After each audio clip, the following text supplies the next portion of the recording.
그럼 지금부터는 반품이 일어나게 됐을 때 어떻게 하면은 반품을 효율적으로 처리할 수 있는지, 이 방법만 알게 되면은 사실 여러분 반품이 사실 그렇게 크게 겁이 나지는 않을 거예요. 한번 말씀드리도록 하겠습니다.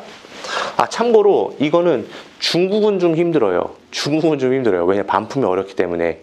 근데 중국을 제외한 다른 나라는 이 방법을 통해서 하면은 아주 좋을 거예요. 여러분, 반품을 받을 때 보통 일반적인 상식이 그거예요. 뭐 예를 들어서 아마존에서 반품이 나고, 그리고 뭐 자포스에서 반품이 나고, 뭐 이스트베이에서 반품이 나고, 뭐 랄프로렌에서 반품이 났다. 그러면은 저는 아주 옛날에는 한국에서 받아서 다이렉트로 랄프로렌까지 보내주거나, 다이렉트로 아마존까지 보내주거나, 다이렉트로 뭐 자포스까지 보내주거나, 뭐 이런 일들을 많이 했거든요. 그러면은 건 바이 건으로 배송비가 발생하는 거야. 내가 예를 들어서 한국에 있어요. 한국에 있고 여기가 예를 들어서 미국, 영국, 프랑스, 일본이라고 생각을 해봐요. 여기 쇼핑몰 A, 쇼핑몰 A, 쇼핑몰 B, 쇼핑몰 C, 쇼핑몰 D가 있어요. 그럼 위치가 다 다르잖아요.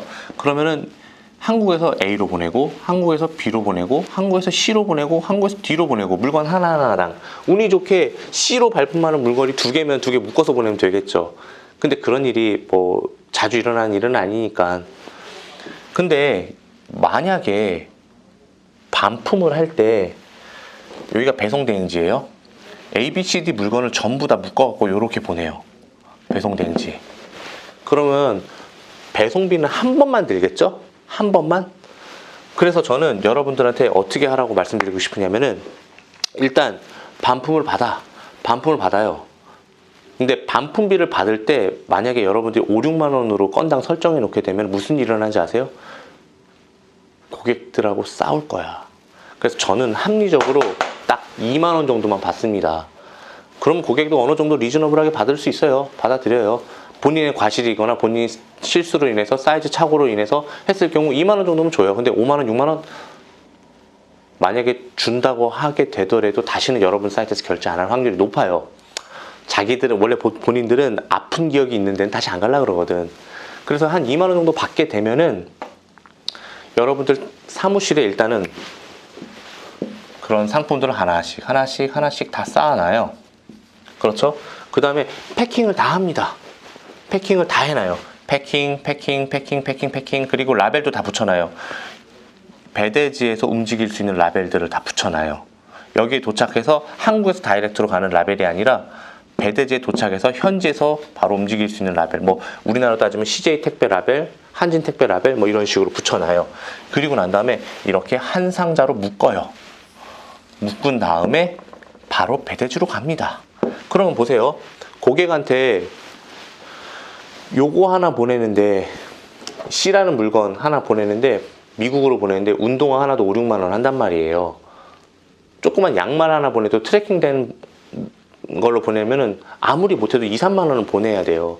근데 이거를 각각 보내게 되면 우리는 2만 원씩 받으면 손해잖아. 그래서 한꺼번에 묶습니다. 신발도 넣고, 양말도 넣고, 티셔츠도 넣고, 뭐 바지도 넣고 다 묶어요. 그러면 택배 상자가 좀 커지겠죠. 하지만 해외로 보낼 때는요, 기본 배송비가 좀 높아서 그렇지 할증 비용은 그렇게 높지 않습니다. 아마 요 정도 보내는 거 한 10개 정도 넣었을 때, 미국으로 보내는 거 많아봤자 한 17만 원, 16만 원 정도는 보내요. 당연히 트래킹 있는 걸로요. 트래킹 없는 걸로 보내면 안 돼요. 물건 잃어버리면 어떡해.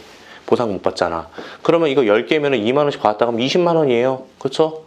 근데 이 상품들을 내가 전부 다 해갖고 보내는데 2만 원씩 받았으니까 10개면은 이제 16만 원, 이제 실제로 보내는 게 16만 원, 20만 원 받았어요. 그러면 경우에 따라서는 이렇게 4만 원이 남는 경우도 있어. 이거 떡 싸 먹으면 되지 뭐. 네. 어쨌건 간에 그런 식으로 한 번에 어디로 보냅니까? 배대지로 보낸 다음에 배대지에서 뿔뿔이 흩어지면 되는 거예요. 그러면 어떻게 돼요? 반품에 대한 고민을 안 해도 되겠죠. 조금 줄어들죠. 그러면 여기서 똑똑한 사람들은 나한테 2가지 질문을 해야 돼. 첫 번째 뭐냐면 바로 이렇게 물건이 많은데 우리는 150불까지가 한도래매, 면세래매, 이렇게 물건 많으면 받을 때 배대지 사장님 이름으로 보낼 텐데, 배대지 이름으로 보낼 텐데 관부가세 안 나와요? 라고 하시는 분, 네, 안 나올 수 있어요. 어떻게 하냐? 이 박스 위에다가 US 리턴 딱, JP 리턴 딱, CN 리턴 딱, FR 리턴 딱 이렇게 붙이게 되면은 안 나와요. 네. 물론 가끔 UK가 나오는 경우가 있는데 그때는 요 안에다 인보이스를 동봉해서 주게 되면은 관부가세가 안 나와요. 받는 사람 입장에서. 좋습니다. 그리고 나서 뿔뿔이 흩어지면 되겠죠. 그럼 두 번째 질문. 아니, 상품을 이렇게 모아놓는다고? 모아놓게 되면은 반품 유효기간이 지나면 어떻게? 네, 이거는 이제 우리나라 사람들 입장에서 얘기하는 거고요. 미국 같은 경우는 3개월이 거의 기본이에요. 아마존 같은 경우도 꽤 길고요. 그리고 365 리턴 개런티가 되는 사이트가 제법 있어요. 그렇기 때문에 반품 기간에 대한 문제는 특별히 없다 라고 보는 게 맞습니다. 저는 이런 식으로 해서 반품을 굉장히 많이 세이브 시키고 있습니다. 좋죠? 근데요, 반품을 보내는 것만으로 끝이 아니에요. 우리는 우리 돈으로, 우리 호주머니에, 이렇게 호주머니 돈이 딱 꽂혀야지 반품이 끝나는 거야. 근데 대부분 사람들은 반품을 보내고 난 다음에 이메일이 와서, 리턴 컨펌 이메일이 와서, 그럼 내 돈이 들어왔겠거니 생각하는데 아니에요. 리턴 컨펌 이메일이 들어와도 실제로 카드가 취소가 되고 내 한도가 복구가 되거나 아니면 카드 값을 미리 지불했으면 통장으로 돈이 들어와야지 끝나는 거예요. 그래서 여러분들이 앞으로는 어떻게 했으면 좋겠냐면은 내가 이게 반품을 보내잖아? 그러면 이 정도는 해줬으면 좋겠어. 엑셀 파일에다가 이렇게 쓰는 거야.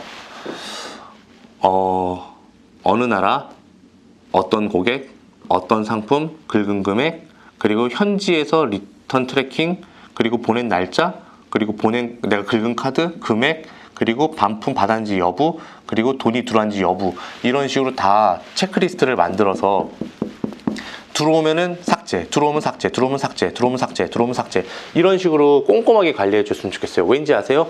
만약에 내가 20만 원짜리 상품을 보냈어. 근데 내가 하루 수익률이 한 달에 1,000만 원 번다고 한다면 30만 원이잖아. 근데 20만 원짜리 이거 리턴 안 돼. 그럼 하루 날아가는 거잖아. 그래서 제가 이거를 꼼꼼하게 관리하라고 얘기하는 거예요. 왠지 아세요? 해외 구매 대행은 앞으로 벌고 뒤로 까이는 경우가 생각보다 많습니다. 꼼꼼하게 관리하지 않으면 안 돼요. 저는 여러분한테 제안 한 가지 합니다. 배송 대행지에든 여러분의 사무실이든 물건이 있으면 안 돼. 예. 그래서 여러분들이 이거를 룰을 꼼꼼하게 지켜준다면 아마도 앞으로 벌고 뒤로도 벌 수 있는, 까지는 게 많이 없는, 합리적으로 운영할 수 있는 구매 대행 시스템을 장착할 수 있다고 생각을 합니다. 네, 오늘은 이렇게 일반적인 절차에 대해서 한번 알아봤고요. 어때요? 뭐 마음에 드시나요? 물론 여기에 뇌피셜도 있을 수 있어요. 물론 저는 이 일을 10년 정도 했기 때문에 지금의 제가 알고 있는 지식이 조금은 달라질 수도 있어요. 하지만 크게 벗어나지 않는 룰이고 이 방식대로 여러분들이 해주신다면 아마도 매출이 일어나게 된다면 충분히 그 매출을 지킬 수 있고 그 매출로 인해서 여러분들이 사랑하는 가족들과 외식도 할 수 있고 좋은 차도 살 수 있고 좋은 집도 살 수 있을 거라고 확신합니다. 네, 그러면은 일반적인 절차에 대해서는 여기서 마치도록 하겠습니다. 그럼 감사합니다.